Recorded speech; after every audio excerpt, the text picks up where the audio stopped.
It's a story that defies every sailor's instinct, a nightmare that unfolded in what should have been the safest waters imaginable. What began as a dream retirement cruise through the Caribbean's most pristine anchorages became a descent into a hell so twisted, so psychologically devastating, that it would forever change how we understand the true dangers lurking beneath Paradise's surface. The Coast Guard files this case as unexplained, but the truth is far more terrifying than any official report could capture. This isn't just another tale of weather gone wrong or equipment failure. This is about a hidden predator that stalks sailors in the world's most beautiful anchorages. A danger so insidious that most victims never realize they're being hunted until it's far too late.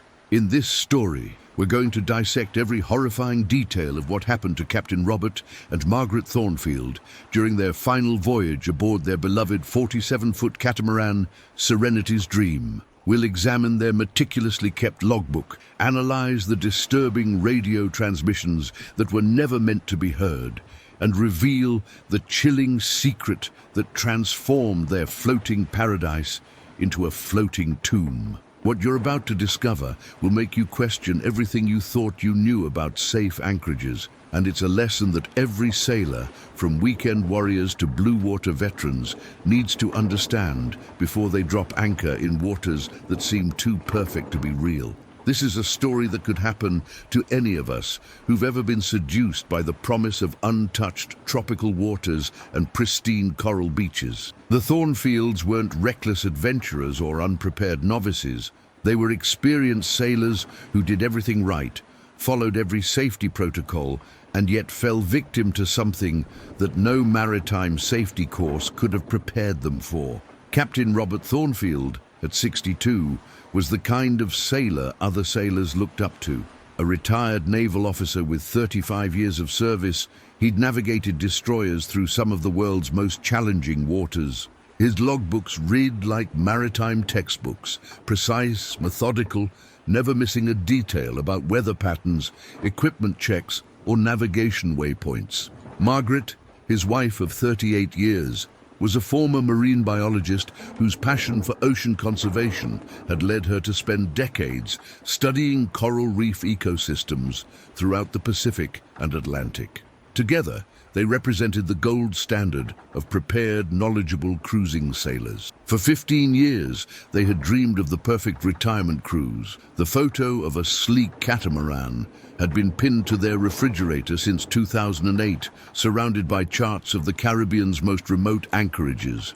Robert had spent countless evenings in his study, plotting courses through the Windward and Leeward Islands, marking every hurricane hole, every protected bay, every anchorage that promised the solitude they craved after decades of military life and academic conferences. Margaret had compiled extensive research on the marine ecosystems they would encounter, planning diving expeditions to document species diversity in areas rarely visited by marine scientists. The sacrifice they made for this dream was staggering. Robert had turned down lucrative consulting positions with defense contractors, choosing instead to pour every penny of his pension into their floating retirement home.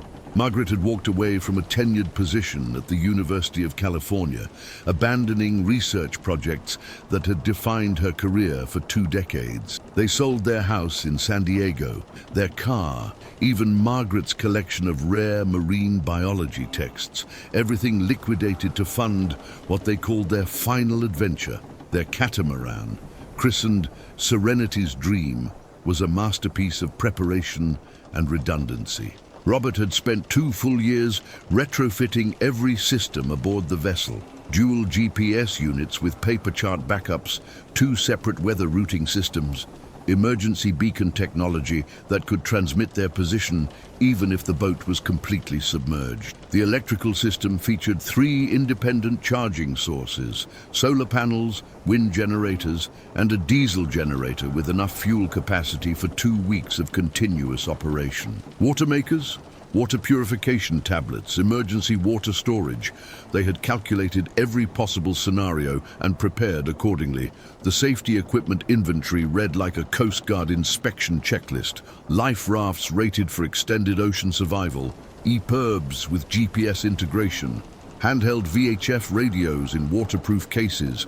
Flare guns with enough pyrotechnics for a small fireworks display.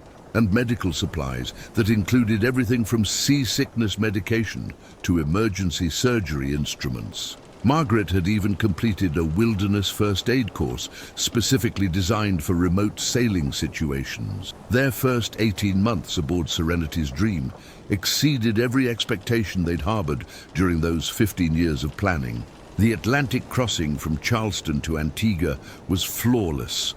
Favorable winds, calm seas, and the kind of picture-perfect sunrises that had populated Margaret's dreams during faculty meetings. They spent 3 months in the Eastern Caribbean, documenting coral health in anchorages so remote that local fishermen were surprised to see a foreign vessel.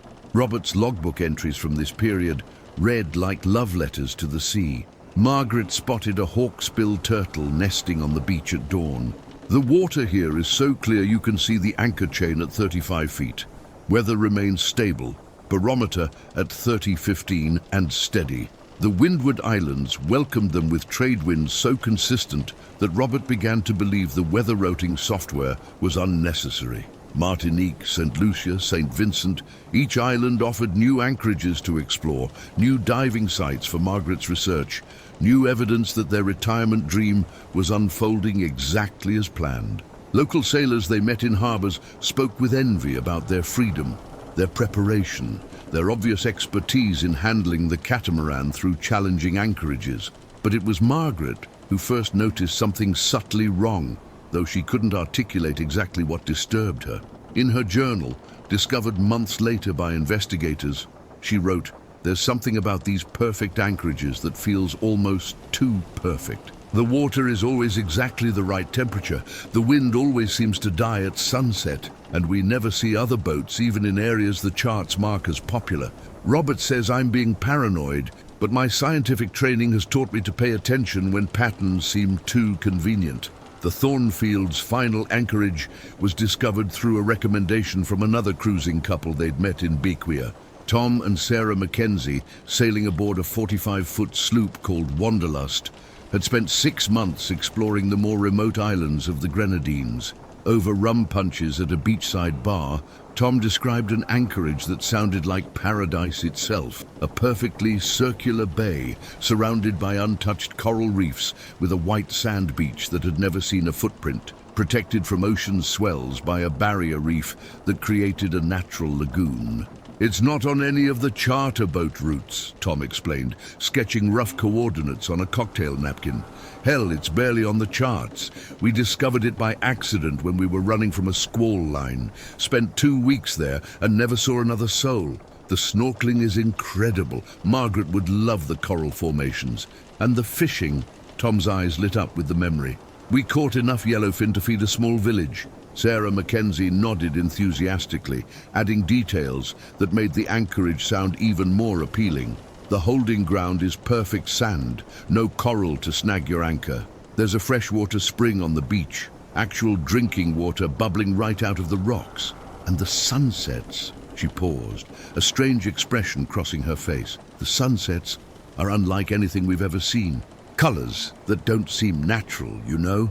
Robert was immediately intrigued by the challenge of finding this hidden paradise. The coordinates Tom had sketched were approximate at best, and the nearest charted land was 15 miles away. This was exactly the kind of adventure they'd dreamed about, discovering anchorages that existed beyond the reach of charter boat crowds and Instagram sailing influencers. Margaret was equally excited by the scientific possibilities. An unexplored coral reef system could contain species variants that had never been documented, isolated ecosystems that had evolved independently from the more trafficked areas. They departed Bequia on a Tuesday morning in late October, the trade wind steady from the northeast at 15 knots. Robert's logbook entry that morning was optimistic, heading for the coordinates Tom provided. Weather forecast shows stable conditions for the next 5 days. Margaret is excited about the possibility of documenting undiscovered coral species. GPS shows estimated arrival time of 1400 hours. This could be the highlight of our entire cruise. The sail to the mystery anchorage was perfect. The catamaran's twin hulls sliced through the moderate seas with barely any motion, and Margaret spent most of the passage on the forward trampoline, scanning the horizon with binoculars for seabirds that might indicate nearby land. The watercolor began changing as they approached the coordinates Tom had provided, shifting from deep ocean blue to the lighter shades that suggested shallow water and coral formations. Robert spotted the anchorage first, though it took several minutes to comprehend what he was seeing. The entrance was almost hidden, a narrow channel between two coral heads that opened into a bay so perfectly circular it looked artificial. The water inside the bay was an impossible shade of turquoise, so vivid it seemed to glow in the afternoon sunlight. Palm trees lined a crescent-shaped beach that was blindingly white, and the entire bay was surrounded by coral reefs that created a natural barrier against ocean swell. "It's exactly like Tom described it," Margaret whispered as they motored through the entrance channel. "But it's almost too perfect. Look at that watercolor. I've never seen anything quite like it in all my years of marine research." Robert was focused on navigation, using the depth sounder to ensure they stayed in the channel. The water was deeper than expected, 40 feet right up to the coral heads, then shoaling rapidly to 25 feet inside the bay. The bottom was pure white sand, visible even at depth through water so clear it seemed like air. "Anchor depth 22 feet, he announced, preparing to drop their primary anchor. "Sand bottom, excellent holding. Wind is light and from the northeast. We are perfectly protected here." The anchor set immediately in the soft sand, and Robert deployed enough scope for the changing tides.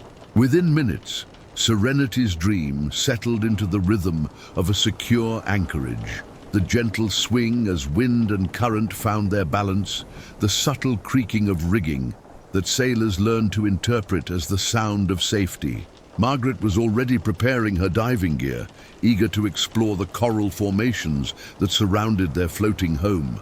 Their first afternoon in paradise exceeded every expectation. Margaret's dive revealed coral formations unlike anything she'd encountered in 30 years of marine research.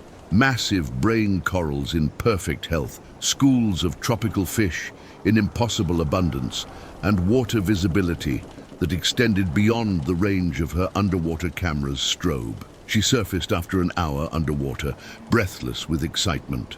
"Robert, you have to see this," she called as she climbed back aboard the catamaran. "The biodiversity down there is extraordinary. I counted at least 12 fish species I've never seen in Caribbean waters, and the coral health is perfect. No bleaching, no disease, no damage from boat anchors or tourist traffic. It's like we've found an ecosystem that time forgot." The beach exploration that evening was equally remarkable. The white sand was so fine it squeaked beneath their feet, and the freshwater spring Sarah Mackenzie had described was exactly where she'd indicated. Clear, cold water bubbling from rocks at the high tide line. Robert tested it with their water purity kit and found it cleaner than most municipal water supplies. Palm trees heavy with coconuts provided shade, and the absence of any human debris, no plastic bottles, no fishing nets, no footprints other than their own, reinforced the sense that they'd discovered something truly untouched. As the sun began to set, Margaret understood what Sarah Mackenzie had meant about the colors being unnatural.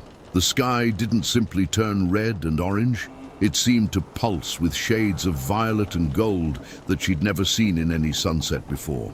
The reflection in the bay's mirror-calm water created a double image that was almost hypnotically beautiful. "It's like we're living inside a painting," Robert murmured as they sat in the catamaran's cockpit, sharing a bottle of wine and watching the light show above them. "I keep expecting to wake up and find out this is all a dream," Margaret nodded, though something in the sunset's perfection troubled her scientific mind. "It's beautiful, she agreed. But there's something about the light that seems almost artificial. The way it refracts off the water isn't quite what I'd expect given the sun's angle and the atmospheric conditions. Robert dismissed her concerns with the gentle condescension of a man who'd spent decades navigating by instruments rather than intuition. You're overthinking it, love. Sometimes paradise is just paradise. We've earned this after all the planning and sacrifice we've made. That first night in the anchorage, they slept better than they had in months. The water was so calm that the catamaran barely moved, and the absence of any external lights created a darkness so complete that the stars seemed close enough to touch. Robert's final logbook entry before sleep was contentedly routine. Anchor holding well in sand bottom, no other vessels in sight. Weather stable, water temperature 82 degrees Fahrenheit. Margaret documenting coral species, planning to stay here at least 1 week if conditions remain favorable. But Margaret's journal entry that same night revealed growing unease. The anchorage is everything Tom described and more, but there's something that bothers me about the perfection of it all. In 30 years of marine biology, I've learned that truly pristine ecosystems are vanishingly rare, especially in well-traveled areas like the Caribbean. The coral health here is too perfect, the fish populations too abundant, the water too clear. It's as if this bay exists in isolation from all the environmental pressures affecting the rest of the Caribbean. I've decided to take water samples tomorrow for later analysis. Their second day in paradise began with another perfect sunrise, but Margaret noticed something that hadn't been visible in the previous day's excitement. The coral formations she'd explored during her dive seemed different somehow. Not obviously changed, but subtly altered in ways that her trained eye detected but couldn't quite articulate. Colors that had seemed vibrant the day before now appeared almost luminescent, and fish behavior was subtly strange. Schools moved in patterns that were too synchronized, too purposeful, as if they were responding to signals she couldn't detect. Robert spent the morning performing routine maintenance on the catamaran systems, but found himself becoming increasingly agitated by small equipment malfunctions that normally wouldn't bother him. The GPS displayed their position with slight variations that suggested drift, though the anchor appeared secure. The barometer reading fluctuated in a pattern that didn't match the stable weather conditions, and the VHF radio picked up faint transmissions in a language he couldn't identify. By afternoon, Margaret's scientific curiosity had transformed into genuine concern. The water samples she'd collected showed mineral compositions that didn't match any Caribbean water chemistry she'd studied. The pH levels were subtly wrong, and there were trace elements present that shouldn't exist in tropical ocean water. Most disturbing was the microscopic life she observed, organisms that appeared to be variants of known species, but with cellular structures that challenged her understanding of marine biology. "Robert," she said, as he emerged from the engine room after checking their diesel fuel levels, "I think we need to consider leaving this anchorage. Something isn't right about the water chemistry here, and the marine life is showing behavioral patterns I've never encountered." Robert looked at his wife with the patient expression of a man who'd learned to balance his partner's scientific precision with practical sailing considerations. "The weather forecast is perfect for the next 3 days," he replied. "The anchorage is completely protected. We have unlimited fresh water from the spring, and the diving is spectacular. What exactly are you worried about?" Margaret struggled to articulate concerns that were more intuitive than empirical. "It's the perfection that worries me," she said. "In marine ecosystems, perfection usually indicates artificial intervention. Healthy reefs have diversity, including signs of stress and recovery. This ecosystem shows no stress indicators at all, which is statistically impossible given the environmental pressures on Caribbean reefs." That evening, as they watched another impossibly beautiful sunset, Margaret noticed something that made her blood run cold. The colors weren't just reflecting off the water. They were emanating from beneath the surface. The bay itself was generating the light show, pulsing with bioluminescent patterns that followed rhythms she'd never observed in any natural system. The coral formations she'd explored during the day were glowing with their own inner light, creating patterns that seemed almost like communication signals. Robert noticed the change in the water's appearance, but interpreted it differently. "Bioluminescence is common in tropical waters," he said, trailing his hand through the glowing water. "Remember that night in the Sea of Cortez when the entire ocean lit up when we disturbed it? This is just a more concentrated version of the same phenomenon." But Margaret's marine biology training told her this wasn't natural bioluminescence. The patterns were too organized, too purposeful. As darkness fell completely, she could see that the entire bay floor was alive with light, pulsing in synchronized waves that radiated outward from their anchored catamaran. Fish moved through the water in formations that followed the light patterns, and the coral formations themselves seemed to be responding to their presence with increased luminescent activity.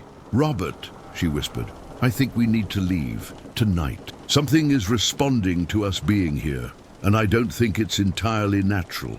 But Robert was already under the influence of whatever force had claimed the anchorage. His rational naval officer's mind had been gradually overwhelmed by a sense of belonging, a feeling that they were meant to be here, that leaving would be a betrayal of some cosmic design. "We're not going anywhere," he said with a firmness that surprised them both. "This is our place. We've found our true home." Margaret stared at her husband in shock. In 38 years of marriage, Robert had never dismissed her scientific concerns so categorically. His eyes reflected the bioluminescent glow from the water, and his expression held a serenity that was almost transcendent. She realized, with growing horror, that whatever was affecting the marine life in the bay was affecting Robert as well. That night, Margaret lay awake in their cabin, listening to sounds that had no place in any natural anchorage. Beneath the gentle lapping of water against the catamaran's hulls, she could hear something that sounded almost like singing, a low, harmonious vibration that seemed to emanate from the coral formations themselves. Robert slept beside her with a peaceful smile, occasionally murmuring words in what sounded like the same language they'd been hearing on the VHF radio. Margaret's journal entry that night was her last coherent scientific observation. "The anchorage is not what it appears to be. The ecosystem here has been modified, possibly artificially enhanced, to create an environment that's irresistibly attractive to both marine life and humans.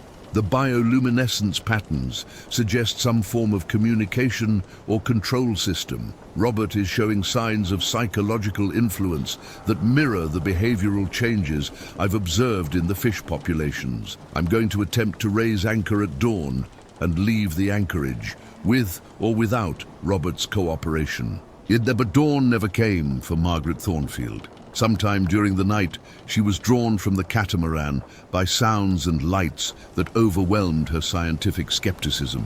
Robert found her floating face down in the bay's luminescent water the next morning, her body showing no signs of trauma, her face peaceful and smiling as if she'd discovered some wonderful secret in the depths. Robert's logbook entries after Margaret's death reveal a mind that had been completely claimed by whatever intelligence controlled the anchorage. His writing became increasingly disjointed, filled with references to the guardians beneath the coral and messages in the light patterns. He described conversations with Margaret, though her body had sunk beneath the bay's crystal-clear waters. He wrote about preparations for the joining, a ceremony that would allow them to become permanent residents of the anchorage. The Coast Guard discovered Serenity's dream 3 weeks later, alerted by the catamaran's emergency beacon. They found Robert sitting peacefully in the cockpit, staring at the water with the same serene expression Margaret had worn. He was alive, but unresponsive, his body showing signs of dehydration and malnutrition, though the boat's food and water supplies were untouched. The bay's water had returned to normal Caribbean blue, the coral formations appeared ordinary, and there were no signs of the bioluminescent activity Margaret had documented in her journal. Robert Thornfield spent his remaining years in a psychiatric facility in Puerto Rico, never speaking coherently about what had happened in the anchorage. He died peacefully in his sleep exactly 1 year after Margaret's disappearance, his last words reportedly being, "The water is calling me home." The investigation into the Thornfield incident was quietly closed after 6 months, officially attributed to accidental drowning and heat-induced psychological breakdown. But the Coast Guard files contain radar records showing that Serenity's dream remained completely stationary for 3 weeks in an anchorage that doesn't appear on any current nautical chart. GPS coordinates provided by the emergency beacon led search teams to open ocean with depths exceeding 2,000 feet. The truth about paradise anchorages that seem too perfect to be real is something the maritime community isn't ready to acknowledge. Some places in our oceans have been claimed by intelligences that understand human psychology better than we understand ourselves. They create irresistible environments that appeal to our deepest desires for beauty, solitude, and connection with the natural world. They enhance these environments with subtle modifications that overwhelm our rational minds and draw us into their influence. The Thornfields weren't the first sailors to discover these modified anchorages, and they won't be the last. Tom and Sarah Mackenzie, the couple who recommended the anchorage, disappeared 6 months later while attempting to return to their perfect bay. Other similar incidents have been reported throughout the Caribbean, the South Pacific, and the Mediterranean, always involving experienced sailors who discovered anchorages too beautiful to be natural, too perfect to leave. The lesson here isn't about navigation or weather routing or equipment redundancy. It's about recognizing that our oceans still hold mysteries that challenge our understanding of the natural world. When you find an anchorage that seems too perfect, when the sunset colors are more vivid than any you've seen before, when the marine life shows behavioral patterns that seem almost choreographed, trust your instincts and leave immediately. The sea has been keeping secrets for millennia, and some of those secrets are still actively hunting for new victims among those of us who seek paradise in remote anchorages. The Thornfields found their perfect retirement dream, but it became their final destination in ways they never imagined. If you're planning to cruise remote areas, remember that the most dangerous anchorages aren't the ones marked with hazard symbols on your charts. They're the ones that aren't on your charts at all, the ones that promise everything you've ever dreamed of finding in your sailing adventures. Sometimes paradise is exactly what it appears to be, a trap designed by intelligences that have been perfecting their hunting techniques for longer than human civilization has existed. For more stories about the hidden dangers that lurk beneath our ocean's most beautiful surfaces and the lessons that could save your life during your next sailing adventure, subscribe and hit that notification bell. If this story of the Thornfields' final voyage has made you reconsider what you think you know about safe anchorages, leave a like and share your own experiences with anchorages that seem too perfect to be natural. The sailing community's survival depends on sharing these warnings, even when they challenge everything we thought we knew about the sea.